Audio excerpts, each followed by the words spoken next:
अस्सलामु अलैकुम रहमतुल्लाहि व बरकातुहू। आज हम अपने इंटरव्यू सीरीज़ के इस तीसरे एपिसोड में एक बड़ी शख्सियत से आपको मिलवाने वाले हैं।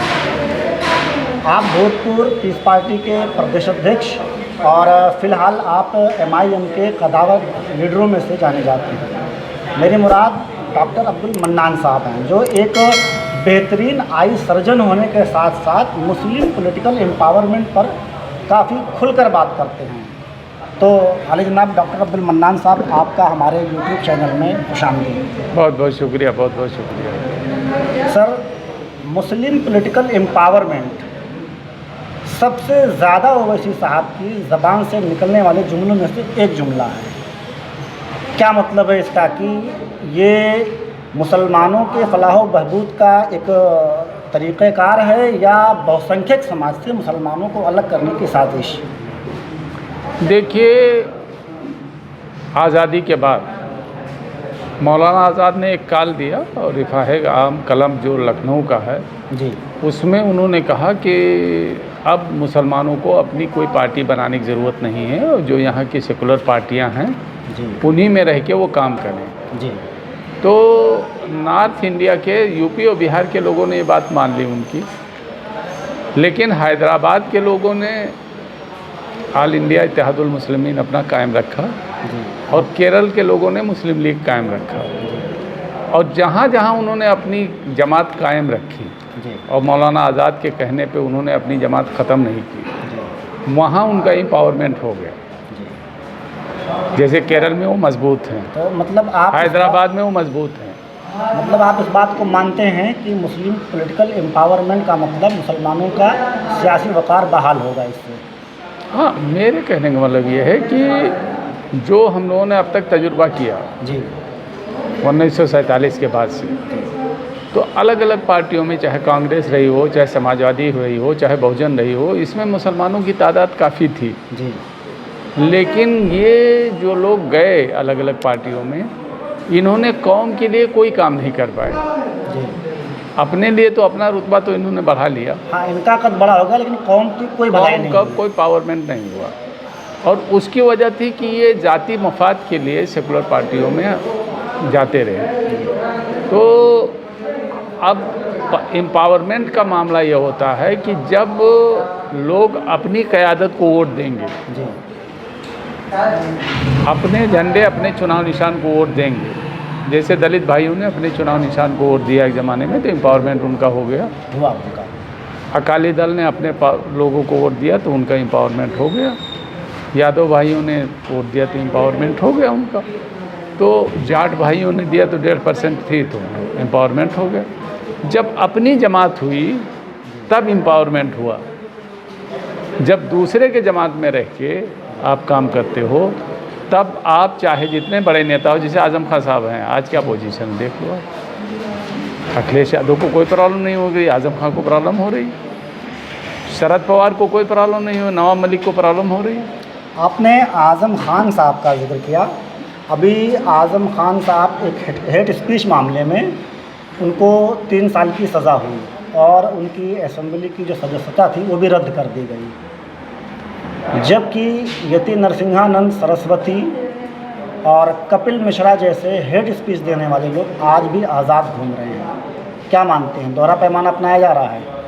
भाई देखिए, बीजेपी का एजेंडा ही है जी, कि वो आपको एक कम्युनिटी को टारगेट बना के और अपने लोगों में एक संदेश देते हैं, मैसेज देते हैं कि देखो हम इनको परेशान कर रहे हैं, हम आज़म खान को परेशान कर रहे हैं, मुख्तार अंसारी को परेशान कर रहे हैं, हम शाहरुख खान को परेशान कर रहे हैं, हम सलमान खान को परेशान कर रहे हैं। तो वो तो एक मैसेज दे रहे हैं, वो बीजेपी वाले वो मैसेज को देने में कामयाब हैं। और जितना वो मैसेज दे ले जाएंगे कि हम मुस्लिम क़यादत को दबा रहे हैं, उतना ही वो मजबूत होते चले जाएंगे। उनका एजेंडा है बीजेपी का और वो इसलिए कर रहे हैं। अब सवाल ये पैदा होता है कि आज़म खान जिसके साथ थे 2 पुश्तों से, जी, अखिलेश यादव के, मुलायम सिंह यादव के, जी, वो लोग कितना सड़कों पे उतरे। भाई आप रहजनों से आपको क्या गिला है? आपको तो अपने रहबर से गिला होना चाहिए ना। नहीं, इतना सब कुछ जो आप कह रहे हैं आपकी बात में सच्चाई है, लेकिन इसके बावजूद अल्पसंख्यक समाज बिलखुसूस मुसलमान फिर भी तथाकथित सेकुलरों को ही वोट करता है, बिलखुसूस समाजवादी पार्टी को। तो आपको क्या लगता है कि अखिलेश यादव ज़्यादा होशियार हैं या मुसलमान बेवकूफ़ ज़्यादा हैं? नहीं, जैसे हमारी कम्युनिटी में कुछ पॉलिटिकल लीडर हैं हर जगह, जी हर क्षेत्र में, अभी नाम गिनाऊंगा तो हर जगह आपको पता चल जाएगा। वो पॉलिटिकल लीडर जो है उनको गुमराह करते हैं माइनॉरिटी को, और कुछ फिर उलमा इकराम भी उसी में लग जाते हैं, उसी काम में वो भी गुमराह करते हैं। और चाहे डॉक्टर अयूब हों, चाहे डॉक्टर मसूद हों, चाहे ओवैसी हों, ये हक बात तो बोलते हैं और इनके हक बात का जवाब भी नहीं किसी के पास है। लेकिन आखिर में एक बात ये कह देते हैं कि साहब ये बीजेपी के एजेंट हैं, ये वोट काटने आए हैं और ये जो है इनकी वजह से बीजेपी जीत जाएगी। जबकि जहां अयूब साहब को नहीं वोट दिया गया, भाई पहले तो आपने वोट दिया तब बीजेपी नहीं जीती। जब अयूब साहब को वोट ना देके, क्या नाम था ये बहुजन से जो लड़े थे अभी हिजरत नगर में, आफ्ताब आलम को आपने सारा वोट दे दिया, तब बीजेपी जीती। तो उसमें अयूब साहब ओवैसी साहब क्या करें? तो हारते तो ये खुद हैं, क्योंकि ये दलित और पिछड़ों को अपने साथ नहीं जोड़ पा रहे हैं। अब जैसे अखिलेश यादव जी को पूरे मुसलमानों ने एक तरफ से वोट दे दिया, फिर क्यों हार गए? तो 20% से आप नहीं जीत सकते हो ना। जब तक ये दलित और पिछड़ों को जागरूक करके अपने साथ नहीं खड़ा करेंगे, और दलित और पिछड़े बिल्कुल मुतमईन बैठे हैं कि हमसे क्या लेना देना है, तो मुसलमानों की पार्टी है, मुसलमान जाने और अखिलेश जाने। तो आप अखिलेश को धो रहे हो और आपका ये परसेप्शन बना रहे हो कि अखिलेश की सरकार आ रही है, पिछले 4 बार से बना रहे हो परसेप्शन। 14 में आप हारे, आपने 17 में आप हारे, 19 में आप हारे, 22 में आप हारे। तो आप परसेप्शन ये बनाते हो, सिर्फ अपनी कौम परसेप्शन बनाती है कि बस अखिलेश आ रहे हैं। आपने डॉक्टर अयूब साहब का जिक्र किया, आप पीस पार्टी के प्रदेश अध्यक्ष हुआ करते थे। आपने 2012 में जब वो उतरौला विधानसभा से इलेक्शन लड़ा, तो उस वक्त उतरौला की आवाम ने आपको 30,000 एबव वोट दिया और आप चौथे नंबर पर रहे। उसके बाद आप साल 2022 में दोबारा से MIM के टिकट पर चुनाव लड़े, 12,000 समथिंग वोट आपको मिलते हैं, चौथे नंबर की पोजीशन। सर मतलब इसको अन्यथा मत लीजिएगा, पीस पार्टी छोड़कर MIM में आकर के आपको क्या मिला? चौथे पर आप वहाँ भी थे और चौथे पर आप यहाँ भी हैं। वोटों का जो रेशियो है वो वहाँ ज़्यादा था, यहाँ कम हो गया। अलबत्ता एक चीज़ जो आपको हासिल हुई, जो इस कौम की तर्जमानी के लिए बेहतर इशारा कहा जा सकता है, कि इलेक्ट्रॉनिक मीडिया में, मेन स्ट्रीम मीडिया में आप दिखाई देने लगे। तो पीस पार्टी से MIM में आकर के आप क्या मतलब मैसेज देना चाहेंगे कि इससे क्या भला हो सकता है? हालांकि पीस पार्टी ख़त्म हो रही है सर। 2012 में हम पीस पार्टी से लड़े और पीस पार्टी से बिल्कुल जीतने के कगार पे हम पहुंच गए। जी सही है। और उस वक्त जो है माइनॉरिटी मुसलमान वोट इतना डरा हुआ नहीं था जितना इस वक्त डरा हुआ है। और फिर 17 में जब हमने देखा कि भाई माइनॉरिटी के वोट, मुसलमान वोट हमको नहीं देने को तैयार हैं, तो 17 में मैं चुनाव नहीं लड़ा। जी जब 17 में मैं चुनाव नहीं लड़ा तो अयूब साहब की पार्टी से एक आदमी को लड़ाया गया, जी धर्मेंद्र जी को जी। तो उन्हें 1800 वोट मिला। जी 1800। ओवैसी साहब ने हमसे एक बार सवाल पूछा था कि भाई 17 में आप क्यों नहीं लड़े? तो हमने कहा साहब नहीं माहौल था, नहीं लड़े। तो बोले कि हमें कितना वोट मिला? तो हमने कहा 2800। निज़ामुल्लाह सेठ वहाँ से लड़े थे, 2800। तो उनको 2800 मिला था और अयूब साहब को 1800 मिला था। तो नोटा का वोट ज़्यादा था। तो आप ये देखते हो कि भाई पार्टियों के नाम पर आपको कितना वोट मिला? एक को 1800 मिला, एक को 2800 मिला। तो अगर इस माहौल में, जिसमें लोगों ने ये बना दिया था, मुसलमानों ने फैसला कर लिया था कि समाजवादी की सरकार बनने जा रही है, और उधर उसी के रिएक्शन में दूसरे कौम ने फैसला कर लिया कि हमें बीजेपी को वोट देना, तो ऐसे चुनाव में अगर 10,000 से ज़्यादा वोट आप निकाल लाए तो आप समझ लो कि बहुत मजबूत हो। हम गिनाना नहीं चाहते हैं, सारे कैंडिडेट को ले लीजिए, इटावा में ले लीजिए तीसरे कैंडिडेट को, बलरामपुर में ले लीजिए, डुमरियागंज में ले लीजिए तीसरे। हाँ, जहाँ कांग्रेस, बसपा और अदर, जहाँ समाजवादी और बहुजन को, वो कांग्रेस को छोड़ दिया जाए, जी जी, वो भी समाजवादी को, तो 10,000 से वोट ऊपर कोई लाना बड़ा मुश्किल हो गया लोगों के लिए। इस एतबार से एमआईएम की परफॉर्मेंस बेहतर रही है। अब चाहे एमआईएम की कह लो, चाहे डॉक्टर मन्नान की कह लो। डॉक्टर साहब, एक चीज़ देखने में आया, उसको आप दोनों कह सकते हो ना। वैसे मैं पर्सनली ये आपका वोट मानता हूँ, लेकिन ठीक है, एक चीज़ मैं ये देख रहा हूँ, एमआईएम का लोगों के दरमियान मकबूलियत तो बढ़ रही है। जैसे आप 2020 महाराष्ट्र के असेंबली इलेक्शन में पहली बार जब आप एंट्री करते हैं एमआईएम के बैनर तले, तो आप औरंगाबाद सेंटर जीतते हैं, बाईकल्ला जीतते हैं। लेकिन जब दूसरी बार आप असेंबली के इलेक्शन आते हैं महाराष्ट्र में, तो आप वो दोनों सीटें हार जाते हैं। हालांकि 2 सीटें आपकी आ जाती हैं, वो एक अलग बात है, लेकिन आपकी जीती हुई सीटें आपकी चली जाती हैं। इसके अलावा बिहार में किशनगंज बाई इलेक्शन में भी आप एक सीट जीतते हो असेंबली की, और जब जनरल असेंबली के इलेक्शन होते हैं तो आप बिहार की किशनगंज असेंबली सीट हार जाते हैं। हालांकि 5 विधायक आपके आ जाते हैं। अब ये और बात है कि वो 5 में से 4 बाद में चले जाते हैं। तो इसको क्या माना जाए कि एमआईएम अपने लोगों को संभाल नहीं पा रही है, या ऐसा कुछ है कि जैसे कांग्रेस के लोग टूट करके बीजेपी में चले जाते हैं, तो एमआईएम के लोग टूट करके कहीं और चले जाते हैं? नहीं, ऐसा ना कि भाई जो एमआईएम के साथ जुड़ा हुआ गरीब आदमी जुड़ा हुआ, और गरीब आदमी चुनाव लड़ नहीं पाता है। उसके लिए हमको कहीं बाहर से आदमी लाना पड़ता है चुनाव लड़ने के लिए, और वो आदमी होता है घाट घाट का पानी पिए हुए। क्या समझ रहे हो? तो वो अगर जीतता है तब भी, हारता है तब भी, छोड़ के चला जाता है। और वो सिर्फ हमारी प्रॉब्लम नहीं है, बहन मायावती जी के 7 विधायक जीते हुए थे राजस्थान में, और 7 छोड़ के चले गए। कांग्रेस की पूरी सरकार मध्य प्रदेश में गिर गई, तो विधायक बिकते हैं। अब अगर आप इतना पावरफुल कर दो लोगों को कि वो जाने कि अब की आएंगे तो इसका जनता जवाब देगी, कौम जवाब देगी, तो वो छोड़ के ना जाएं। लेकिन वो जानते हैं कि कौम को हम बहला फुसला लेंगे, और बहला फुसला लेते भी हैं। और जहाँ तक हारने और जीतने का सवाल है, भाई वोट उन कॉन्स्टिट्यूंसीज में हमको मिला जो आप जहाँ जहाँ कह रहे हो हार गए। अब एंटी इनकम्बेंसी में 2-4 हज़ार वोट इधर उधर हो सकता है, लेकिन ये नहीं कह सकते हो कि जो हमारी सीटें जीती हुई थी उस पर हमने नेक टू नेक फाइट नहीं। सर, अभी आपने जो है कहा कि जो बाहर से इंपोर्ट करके लीडर लाए जाते हैं मुस्लिम क़यादत से इलेक्शन लड़ने के लिए, वो जीतें या हारें, उनका रुकना थोड़ा सा मुश्किल होता है।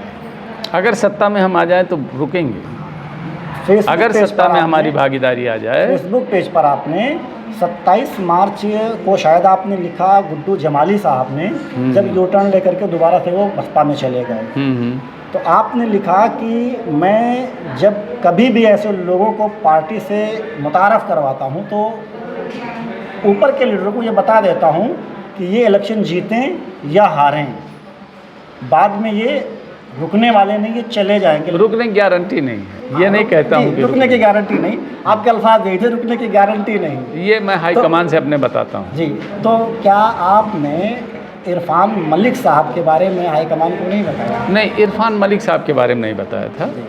ये बात हमने कमाल यूसुफ मलिक साहब के लिए अयूब साहब को बताया था, ठीक है, और रिजवान ज़हीर के बारे में अयूब साहब को बताया। जी, वो पूरा मतलब मैंने आपका पढ़ा, ठीक है। तो अभी और जब भी हमसे हाईकमान पूछता है ऐसे लोगों के बारे में जो घाट घाट का पानी, मतलब अलग अलग पार्टियों में रहते हैं, जैसे लोग समाजवादी में भी रह चुके, कांग्रेस में रह चुके, बहुजन में भी रह चुके, बीजेपी में मौका पाऊँ तो वहाँ भी चले जाएं, लेकिन वहाँ जीत नहीं पाएंगे।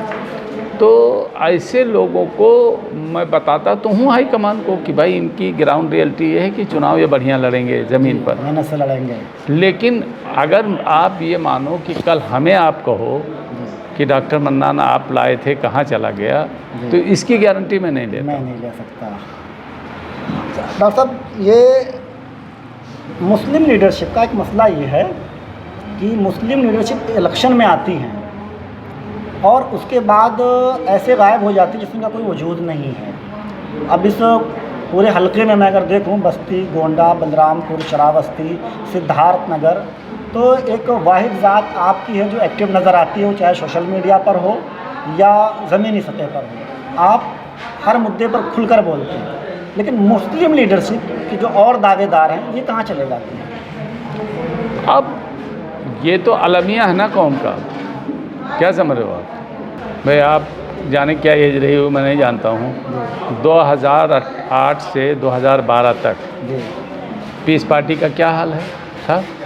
कितने ठाकुर, कितने ब्राह्मण, कितने लोग, ये क्या नाम है, मुलायम सिंह यादव खुद 25 सीट लेके आए थे देने के लिए कि ले लीजिए, अब लड़ लीजिए समझौते में। जी तो पहले आप तो तैयार, कौम जब तैयार होती है जी तो ये लोग तो, हर आदमी सत्ता का भूखा है, जी क्या समझ लो। अगर वो जान जाए कि वो इसी को या तो ये वोट देंगे या वो इसी के कहने पे वोट देंगे, जी।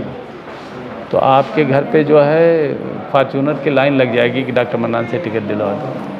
डॉक्टर साहब अभी और 2012 में लगी भी थी, जी 2012 में लगी हुई थी। याद होगा अभी आपको जी। कि 2012 में अयूब साहब के यहाँ जगह नहीं होती थी लोगों को। गुजरात में असेंबली इलेक्शन हो रहे हैं, बीजेपी ने नया शोषा छोड़ दिया है सिविल कोड का, कॉमन सिविल कोड। देखिए, कॉमन सिविल कोड का जो उन्होंने शोषा छोड़ा है, वो शोषा जो है सिर्फ इसलिए छोड़ा है कि केजरीवाल ने कहा है कि उनकी सरस्वती जी गणेश जी लक्ष्मी की और लक्ष्मी जी की फोटो लगा दी जाए। तो वो तो हिंदुत्व की आपस की लड़ाई है। अब उनके पास ये था कि जो केजरीवाल ने हिंदुत्व का कार्ड खेला है उसका जवाब क्या है, तो उसका जवाब ये है कि 2 लाठी मुसलमान को और मारो, यूनिफॉर्म सिविल कोड। जबकि यूनिफॉर्म सिविल कोड की बात आप अगर करते हो तो पूरे देश में एक कानून होना चाहिए, एक विधान होना चाहिए ना। जी सही है। तो गोवा में यूनिफॉर्म सिविल कोड और चलेगा, गुजरात में यूनिफॉर्म सिविल कोड और चलेगा, और उत्तराखंड में यूनिफॉर्म सिविल कोड और चलेगा। मतलब बड़ी कठिन है डगर पनघट की सिविल कोड। बहुत डगर है ना, बहुत पनघट की डगर मुश्किल है ना। जैसे मान लिया कि नॉर्थ ईस्ट का आदमी कुत्ता खाता है, तो क्या कुत्ता सबको खाने के लिए दोगे? जैसे पहाड़ों में एक हिंदू औरत 5 मर्दों से शादी करती है, हरियाणा में द्रौपदी प्रथा चल रहा है, एक औरत 5 मर्दों से शादी करती है, तो क्या उसको कहाँ लागू करेंगे, कैसे उस रीति रिवाज को ख़त्म करेंगे? नैयर जो होता है, नायर ब्राह्मण साउथ इंडिया का, वो अपनी सगी भांजी शादी करता है, तो फिर उसका आप क्या करेंगे? सवाल है, बीफ जैसे है, बीफ खुलेआम गोवा में अलाउ है,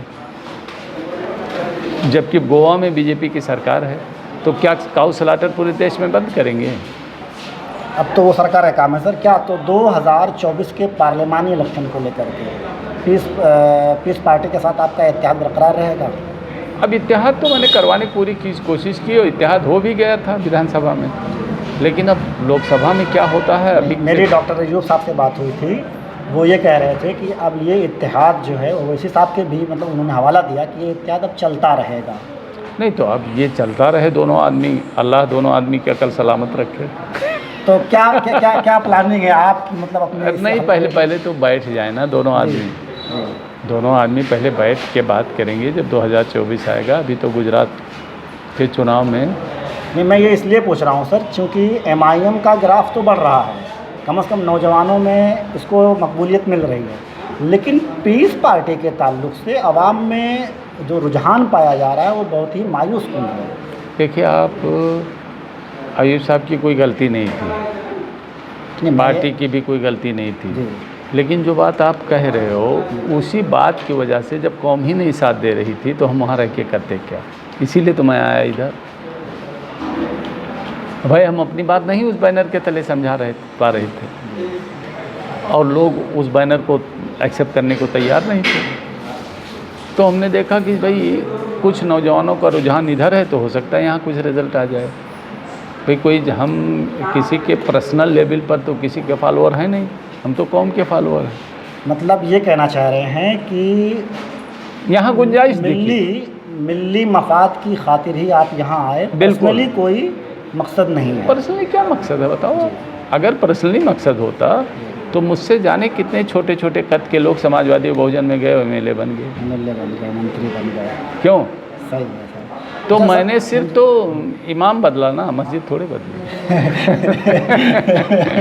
अच्छा सर, एक मुख्तसर सवाल और एक है कि अभी बल्दिया के इंतखाबात आ रहे हैं, नगर पंचायत के चुनाव, उसको लेकर के पीस पार्टी की अपनी तैयारियां हैं, एमआईएम की अपनी तैयारियां हैं। और मैं ये देख रहा हूँ कि इस चुनाव को लेकर के जो है एमआईएम की कोई एक्टिविटी नज़र नहीं आ रही है ज़मीन पर, चाहे वो डुमरियागंज हो, इटवा हो और नहीं, अदर। वो जैसे बहुत सारी चीज़ें हैं ना, जैसे अभी इरफान थे जी तो अब वो एक्टिव थे, जी लेकिन बीच में वो उसमें बसपा में चले गए।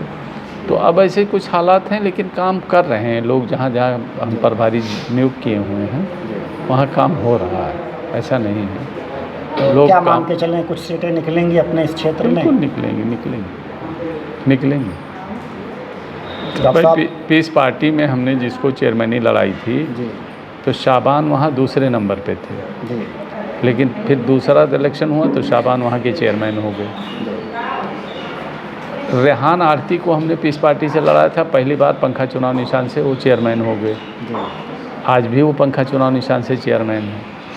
तो ऐसा नहीं है, क़यादत तो हमने खड़ी की ना, हमारे झंडे से क़यादतें खड़ी हुई, जी है ना। डुमरियागंज में क़यादत खड़ी हुई, सही है। खड़ी हुई नहीं खड़ी हुई।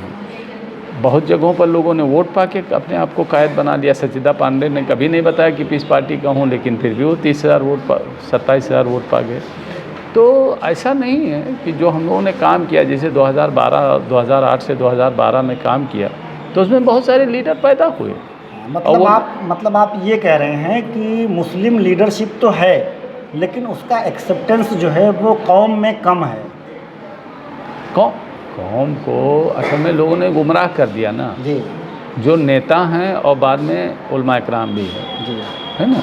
तो बाद में ये समझाने लगते हैं कि भाई ये वोट नहीं पाएंगे, ये चुनाव हार जाएंगे, क्या समझ रहे हो, और एक और लक़ब दे देते हैं।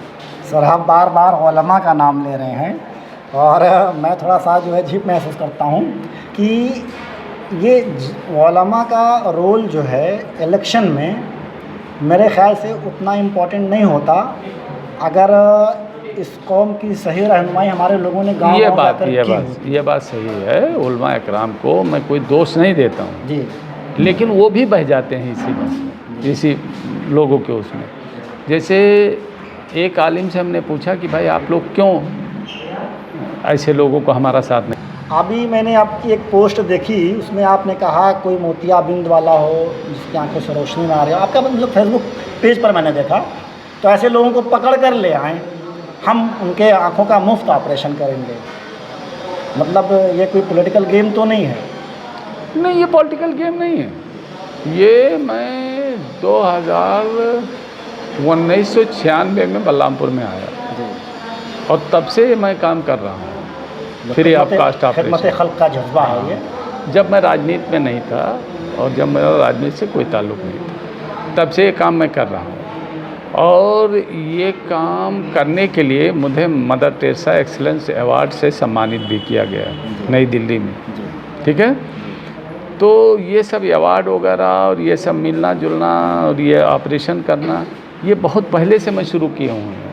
अगर किसी को मगालता है कि अब मैंने शुरू किया है तो ऐसी बात नहीं। अब वो लोग देख लेंगे, जिन लोगों का ये क्वेश्चन था, अब वो लोग ये देख लेंगे। नहीं तो आप उनको लिख दीजिए कि भाई ये 1996 से जब से बलरामपुर आए तब से ये काम ये फ्री में कर रहे हैं, और इसके लिए इन्हें मदर टेरेसा एक्सीलेंट अवार्ड भी 2002 में मिल चुका है। बहुत बहुत शुक्रिया आपका हमसे बात करने के लिए सर।